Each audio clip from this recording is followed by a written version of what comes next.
కేంద్ర ప్రభుత్వం కీలక నిర్ణయం తీసుకుంది. మాదక ద్రవ్యాల అక్రమ రవాణాకు పాల్పడిన విదేశీయులపై కఠిన చర్యలు తీసుకోనుంది. డ్రగ్స్ కేసుల్లో పట్టుబడి నిర్బంధ కేంద్రాల్లో ఉన్న సుమారు 16,000 మంది విదేశీయులను వారి వారి దేశాలకు పంపేందుకు కేంద్ర హోం వ్యవహారాల శాఖ నిర్ణయం తీసుకుంది. నార్కోటిక్స్ కంట్రోల్ బ్యూరో సమర్పించిన సమగ్ర నివేదిక ఆధారంగా కేంద్ర హోంశాఖ ఈ డెసిషన్ తీసుకుంది. ఇందులో భాగంగా దేశం నుంచి 16,000 మంది విదేశీయులను తిరిగి పంపేందుకు కేంద్రం చర్యలు తీసుకుంటుందని ప్రభుత్వ వర్గాలు చెబుతున్నాయి. కాగా ఫోర్జరీ పత్రాలతో దేశంలో అక్రమంగా నివాసం ఉంటోన్న విదేశీయులను కఠినంగా శిక్షించేలా కొత్త చట్టాన్ని తీసుకొచ్చారు. ఇది సెప్టెంబర్ 2వ తేదీ నుంచే అమల్లోకి వచ్చింది. వలసలు విదేశీయుల చట్టం 2025గా వ్యవహరిస్తోన్న ఈ చట్టాన్ని బడ్జెట్ సమావేశాల్లో పార్లమెంటులో ఆమోదించారు. ఇక ఏప్రిల్ 4వ తేదీన దీనికి రాష్ట్రపతి కూడా ఆమోద ముద్ర వేశారు. ఇందులో భాగంగా తప్పుడు ధృవీకరణ పత్రాలతో దేశంలోకి ప్రవేశించిన విదేశీయులకు కనిష్టంగా 2 ఏళ్లు, గరిష్టంగా 7 ఏళ్ల వరకు జైలు శిక్ష, ₹1,00,000 నుంచి 10 లక్షల వరకు జరిమానా విధించే అవకాశం ఉంటుంది.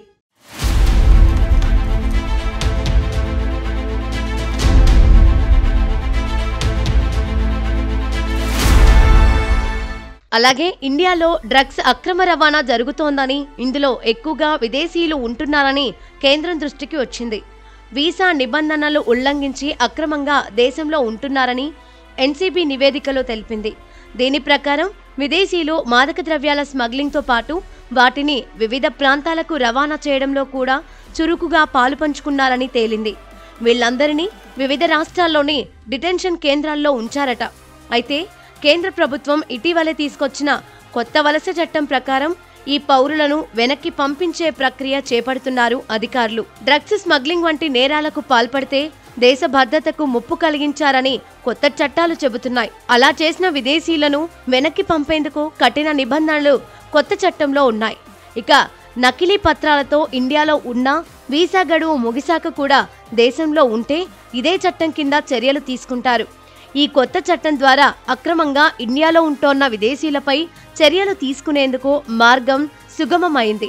ఇందులో భాగంగా ఇలాంటి నేరాలకు పాల్పడ్డ వారిని గుర్తించి వారి జాబితాను కేంద్ర హోంశాఖ ఇతర సంబంధిత ఏజెన్సీలకు అందజేసినట్లు అధికార వర్గాలు తెలిపాయి.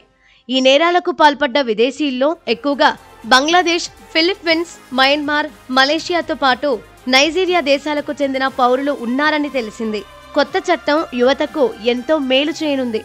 విదేశాల నుంచి వచ్చే డ్రగ్స్కు అడ్డుకట్ట వేసేందుకు తోడ్పాటు అందిస్తుందని నిపుణులు చెబుతున్నారు.